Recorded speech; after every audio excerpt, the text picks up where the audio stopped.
Then. So I'm thankful to the group for kind of assigning me this topic. I will be honest, I didn't really know anything about Ibogaine before I started looking into it. And whenever I started looking into it, it turned into a rabbit hole of so many different articles and so many things. And I'm sure Rick can put a lot of different things, different articles into the chat as I'm talking through this. There have been some really great articles in kind of the mainstream media recently, somewhat recently, about Ibogaine. There was one in Time magazine that kind of was the first one that I read to kind of draw me into the topic, which paints it as this kind of amazing medication that, I mean, it does say in the article, this is not a cure-all. However, if you read the article, you walk away kind of feeling like, wow, this seems like a cure-all for opioid use disorder, which it definitely is not. And so, you know, I kind of came up with this title, What Might Not Kill You Makes You Stronger, as we'll get through some of the data and what is represented in the literature. You'll see maybe some of the upsides and a lot of potentially the downsides. But I think for me, this was a great exercise in looking at the full body of evidence around something and also feeling myself ride these roller coasters of emotions of like, oh, this seems really awesome, to like, okay, this is actually kind of scary, and those types of things. So doing a lot of prefacing, I should probably go ahead and jump into the presentation just a little bit. Oh, one other note, there was another article in Wired magazine that was actually written by, I believe it was an emergency room physician who had gone out and kind of talked to some people at one of these treatment facilities in Mexico. And I feel like that one was a little bit more nuanced of a kind of more mainstream article. So if you all can find that, or if Rick could pull that up real quick. If not, I can provide that link in a little bit. So anyway, I've got the objectives here, which is to talk about, or at the end, you should be able to describe the mechanism of action of Ibogaine, evaluate the data of efficacy, and evaluate risks as well. Oh, also, I forgot a slide in here, but I don't have any conflicts of interest. So Ibogaine, what is it? It is a hallucinogenic alkaloid from a plant called Tabernanthe iboga. And so it's from the root bark of that. That's what the little shrub looks like. It's found in Central Africa. It's utilized by tribes there for coming of age ceremonies, religious ceremonies, etc. It's known to cause a dreamlike state that can potentially allow a patient or a person to reprocess events that happen throughout their life. And it does not seem to be habit forming or dependence forming either. And so you can see a picture of the shrub right there. Just looks like something you'd find, you know, potentially in your backyard or somewhere out in Appalachia, but it is not around here. And it's got those little fruits that grow in it as well. But the actual chemical compound that they're going for the hallucinogenic effects is found in the bark of the root underneath there, which you can kind of see on the right-hand side of the screen. Okay, so the mechanism of action is pretty not well understood, I guess, is how I should say. It's very complex. It hits multiple receptors. It's not like an SSRI that works at serotonin receptors, but it works at multiple. So it's an antagonist at NMDA receptors, which we've seen with potentially some other medications helps with dependence. It is an agonist at mu opioid receptors, but not so much that it can cause, like, by itself, won't necessarily cause respiratory depression, and it doesn't cause analgesia, which is really interesting at that. They're not really sure if it's an agonist or an antagonist at kappa opioid receptors, but it definitely has affinity for those receptor subtypes, and it blocks serotonin reuptake and binds 5-HT2A receptors, or specialized serotonin receptors. They think that that might be what causes some of the hallucinogenic effects based on how it interacts at that place, but they're not really 100% sure. It does decrease dopamine concentration. They're not sure the mechanism behind that, but it increases dopamine metabolites as well. All right, so here's kind of a timeline that I put together about kind of the history of Ibogaine. So the first documented use in African rituals was probably used well before this, but was first documented in 1885. In the 1930s, it came to France and was promoted as a stimulant that you could buy there and use for people that were suffering from kind of like, they didn't call it depression then, but kind of like depression. In 1970, it was taken off the market in France, and there's not really a good, clear reason why that I could read. In 1962, there was this guy in the New Jersey, New York area named Howard Lotzoff, and he and his friends were kind of part of the counterculture. They were using a bunch of different types of drugs. They heard about hallucinogens, and he tried Ibogaine and he had been using heroin frequently and regularly. And he realized after this kind of hallucinogenic experience that he had with Ibogaine that he didn't want to use heroin anymore. So he just stopped, and he was like, wow, I don't know, I guess I'll show this to some of my friends. So he had, I guess in all these articles, it says he gave it to 7 other friends, and none of them wanted to do heroin afterwards. So he was like, there's potential for this to maybe help people that are struggling with substance use disorder. So he spent the next 30-ish years trying to get the government to study it. In the 1970s, along with a bunch of other hallucinogenic drugs, Ibogaine becomes a Schedule I drug by the DEA. In 1991, they finally listen, or the FDA kind of says, okay, sure, we should provide some funding to look into this Ibogaine thing. So they decide to fund animal studies. In 1995, they cancel the funding. And then in 1999, there was a researcher that was at the University of Miami, and she finds, she's kind of paid attention to what Lotsoff was doing and says, I think that we should really do some actual bona fide studies for this. And she opens a treatment center in St. Kitts to document how the processes she has, and has people come down and studies and writes about them. But a lot of her stuff, even though, like I said, bona fide studies, not really, it's more observational data, which we'll kind of get to in a few minutes. Okay, so what does the experience of Ibogaine look like if somebody's going to use it? So at first, there's the acute phase. It happens in 1 to 3 hours, lasts about 4 to 8 hours, and patients have these visions or waking dreams. And the way it's kind of been described in certain areas is that it's almost a timeline of their life that they go through. So they lay down in a quiet room, close their eyes. One thing that's kind of unique about Ibogaine versus other hallucinogenic drugs or compounds is that people don't really see hallucinations unless their eyes are closed. If their eyes are open, it's not like hallucinations on top of what they're actually seeing. It's more of almost a dreamlike type of a state. People have described demons, devils, angels, all of these different things occurring during this hallucinogenic phase. There's the evaluative phase that comes on in 4 to 8 hours and lasts for about 8 to 20 hours. These memories start to come by slower. There's less kind of visualizations. And at this point, the patient kind of goes into a neutral and reflective stage, thinking over what they have just seen, and I guess reprocessing some things. And then after that, for the next 24 to 72 hours, you kind of have a return to baseline, but patients may still have some hypervigilance or hyperarousal. And they might not need sleep for the next few days to weeks after that. I also wanted to say, during the acute phase, a lot of people have nausea and vomiting during that time, especially if they're moving around. So that's why generally during the treatments, they'll have somebody lay down in a quiet, dark place. So there are some hypotheses for why this works, and Gutterell's hypothesis is the most cited so far. But they believe that Ibogaine creates an REM-like state where we're able to basically catalog what we've been going through, reprocess some of those things. They talk about enhanced neural plasticity that allows us to kind of forget some of our associations with what we have gone through before and make new associations. And so one of the things that kind of potentially supports this type of thing, Lotsoff specifically said that with his experience with Ibogaine, after he got done, he saw heroin, he associated heroin with death. And he said he preferred being alive to being dead, so he wanted to avoid heroin. And he didn't seem to have cravings associated with it either. So it's very interesting. So why should we care? There is the potential to treat opioid use disorder without a daily medication, which would be really nice. There's a potential for treatment reprocessing in trauma, because as I was reading through this, I'm like, that sounds like it would be really effective for how we hope that we can help people with PTSD or past traumas.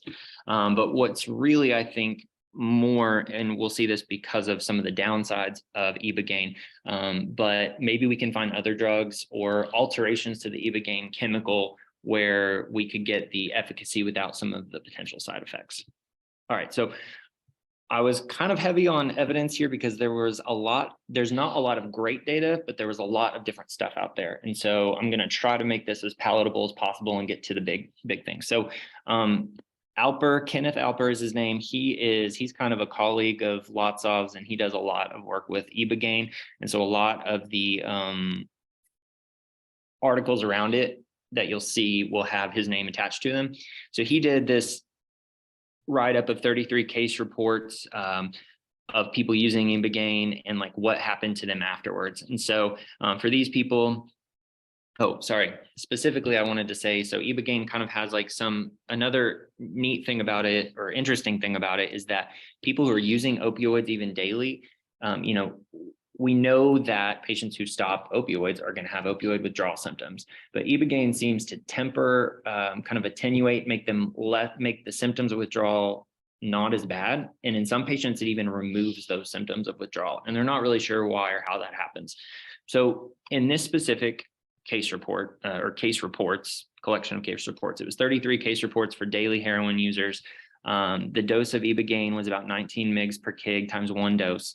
25 of the patients out of the 33 had no withdrawal symptoms and did not seek drugs afterwards for, I believe it was like a month out is what they were looking at. 4 patients had no withdrawal symptoms, but they did seek drug use afterwards. 2 patients had an attenuated withdrawal, but they didn't have like a desire. They didn't go and seek drugs afterwards. 1 had no change in withdrawal symptoms and was drug seeking. And there was 1 death in this case report of 33. And what we'll see is that death kind of comes up a decent number of times. All right, so more long-term things or outcomes.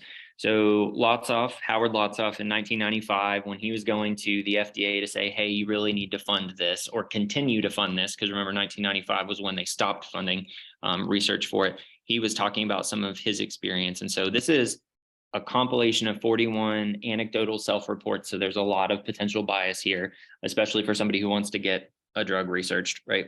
But 38 out of 41 repeated some return to opioid use after treatment. 9 did Ibogaine twice, or were treated with Ibogaine twice. 1 was treated 3 times. But you'll see the durations of how long the patients were abstinent from opioids. So 15 of them, or about 30%, was less than 2 months. About 30% more was between 2 and 6 months. 13% were up to a year. 20% of them, or 10 patients, was greater than 12 months, and there were 5 that couldn't be determined. So it seems like, it could be, if this didn't have so many side effects, it could be kind of a potentially longer term for certain people, and it really depends on how the patients respond. Okay, here is a retrospective observational study. So we're looking backwards to look at certain patients or their experiences with it. So there were 88 in this study. They were called every 2 weeks for 4 months. This was conducted in Mexico from between 2012 and 2015. And so this is actually one of the trials that was a little bit more, I don't know if rigorous is the right word, but it was designed to look back and kind of control and try to quantify it in some way.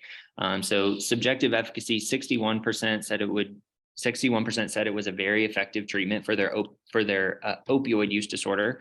85% of them would have done it again. 71% said that it was much better than other treatments. 43% saw an improvement in mood that lasted longer than a month, and 10% said even longer than 5 months. 50% had a reduction in craving that lasted more than a week. A fourth of them more than 3 months. 30% of them never returned to use. 54% lasted longer than 1 year. 31% longer than 2 years without abstinent from opioid use. And then there were 17% who didn't respond at all and continued to use opioids the way they had before. And 6% actually had a consumption increase, which was kind of interesting. This is a lot of numbers and a lot of data. I'd encourage you all, if you're interested in this, to look at the slides afterwards and kind of take it in a little bit more. So excuse me 1 second. So that was 88 reports of kind of like the experience of what happened. These 2 are very similar trials that came out in the same edition of a journal in the same year, in 2017. So the American Journal of Drug and Alcohol Abuse. one was set in Mexico, one was set in New Zealand. They were prospective observational case series. So these are the ones that they had designed to kind of look forward and see, follow up with these patients and see how they did. They looked at the ASI Light, which is the Addiction Severity Index, and they saw, so that looks at different domains, including like drug use, family, legal status, medical use. I'm trying to think. I think alcohol use was another one. Anyway, they saw improvements. I just put the ones that were statistically significantly improved at the times that they followed up. So drug use, family, and legal status in the Mexico study, and drug use and medical care in the New Zealand study. SALS is the subjective opioid withdrawal scale. So you'll see significantly reduced. So improvements in the SALS score in the Mexico study, also improvement in the New Zealand study at 24 hours, not significant at 48 hours, but they didn't have as many people in that that they measured at 48 hours. So it did trend towards a reduction in withdrawal scores. And then the Beck Depression Index score wasn't measured in the Mexico, but in New Zealand, they did find significant improvements at 1 month and even onward. And that Beck Depression Index, actually, the score continued to go down all the way out to the year that they followed these patients up. Okay, so we've talked about like some people have some really good success with it. They find that they don't have as many withdrawal symptoms. They might not return to use of opioids in a decent amount of time. So what's the downside? So short term, the biggest, scariest thing is QTC prolongation, including that can lead to torsades, and that can lead to death. And that is really what has kind of put a damper. I would say the biggest reason, the biggest thing that's put a damper on Ibogaine is a lot of QT prolongation. There was one study, I meant to include a slide about it, but I didn't. They were looking at, they ended up including 14 individuals. It was prospective. It was set to measure the QTC every hour during treatment, basically. And over half of them, their QTC got higher than 450, which is not what we want to see. 8 out of the 14 reached QTCs above 500 and had to have a magnesium bolus. And the QT prolongation, and these were in healthy subjects that were not taking any other medications that could prolong their QT. So that QTC prolongation lasted as long as 48 hours, I think even as long as 72 hours in some patients, which is also pretty scary. So that's kind of one of our biggest rate limiting steps. You get a lot of nausea and vomiting, like I said, right after the initial dose. Patients can see some ataxia and other kind of physical symptoms, movement type symptoms happen during the treatment. Those tend to go away over time. And then some prolonged symptoms that have been reported. There could be some insomnia, alterations in speech, delusions, aggressiveness, QT prolongation up to 7 days, some persistent hallucination, mania. Now, a lot of these were just kind of like one-off reports, not a very common thread. The really common thread side effects you see are the QT prolongation, nausea, vomiting, some ataxia, like during the first 2 phases of treatment, I guess. These other ones are more kind of case reports that happened after using Ibogaine. Okay, and then deaths. So Alper again, Kenneth Alper in 2012 reported on 19 deaths that had been like case reports that had put out there. Age range from 24 to 54, time since their ingestion, 1.5 hours to 76 hours after using. A more updated one in 2017, there was another another death, unclear cause. The Alper and like Lotsov and people like that were kind of have been proponents of Ibogaine have kind of tried to say, you know, maybe there was some other surreptitious opioid use going on or other substance use going on, or these people were already sick. But in some of these patients, they really weren't, and there wasn't a good reason why they passed away. Usually if there was a cause of death, it was cardiac in nature, some unknown causes, could be surreptitious drug use, could be due to Ibogaine itself. So it's really hard to say, and it's hard to, put studies forth on these with these deaths kind of piling up as well. All right, there's a potential for drug interactions. It's metabolized by 2D6. So we have a lot of other medications, common medications, as we can see in this chart on the right, that are metabolized by 2D6 or might inhibit 2D6, those types of things. And the patient's genotype can also have an impact on whether or not they actually respond to this. So Ibogaine is metabolized into noribogaine, which is also an active metabolite that sticks around longer than Ibogaine does and might have some of the efficacy benefits. They have tried to study noribogaine by itself. I think I'm going to talk about that in a minute on another slide.